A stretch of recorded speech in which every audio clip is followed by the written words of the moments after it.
Bonjour à tous, heureux de vous retrouver pour cette nouvelle quotidienne Quintet Flash direction ce mercredi pour une nouvelle étape du GNT. Ce sera sur l'hippodrome de Toulouse, on va évoluer sur 2950 mètres. Il y aura deux rendements de distance, on va pas se le cacher, c'est pas un gros lot, mais c'est pas pour ça qu'on va pas passer à la caisse. On attaque tout de suite avec les bases, le 15, duel du Gers, jamais plus loin que 3e en 10 tentatives corde à droite, avec notamment 7 victoires. Il évolue bien évidemment dans sa catégorie, c'est tout simplement le cheval à battre. Le 13, Crack Money, on le connaît. Crack Money, il a déjà remporté 2 étapes cette année, Morte de Bretagne et Laval dernièrement.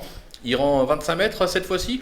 Pas d'inquiétude, vu la faiblesse du lot, logiquement il devrait pouvoir les rendre et lutter pour un podium. Le numéro 7, Dream, qui est de tous les combats ces derniers temps, il vient de s'illustrer sur l'hippodrome de Vichy, derrière un certain Buxy Malone. Sur cette ligne, on est obligé d'y croire.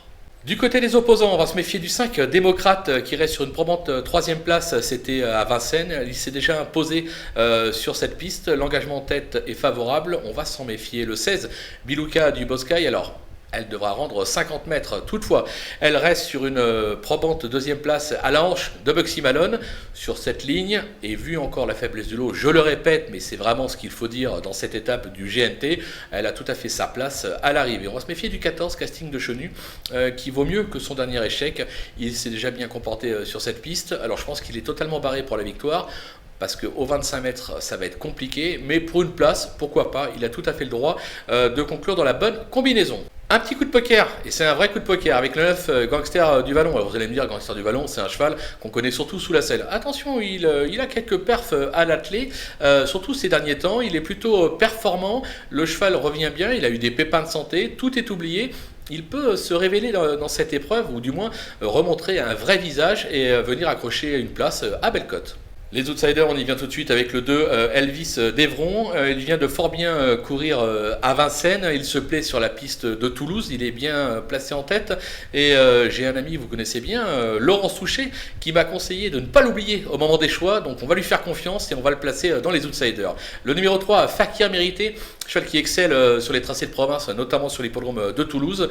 Même s'il a toujours échoué à ce niveau, je me dis que vu le lot, il est tout à fait capable de venir accrocher une 4-5e place, comme le 4 Doruc, qui vient d'échouer à ce niveau sur l'hippodrome de Vincennes sans être ridicule. Il évolue dans son jardin sur l'hippodrome de Toulouse. Là encore, si vous avez la place, on peut le glisser. Le 10, Deganawina, on le connaît bien, 3e de l'étape à Lyon-la-Soie. Il n'a cessé de décevoir depuis. De nouveau, il rend 25 mètres. Son entourage est assez confiant. Moi, je me dis qu'une place au mieux, mais vraiment au mieux. Le 12, Bikuldeb, qui n'est pas tous les jours, mais qui a remporté l'étape de Reims.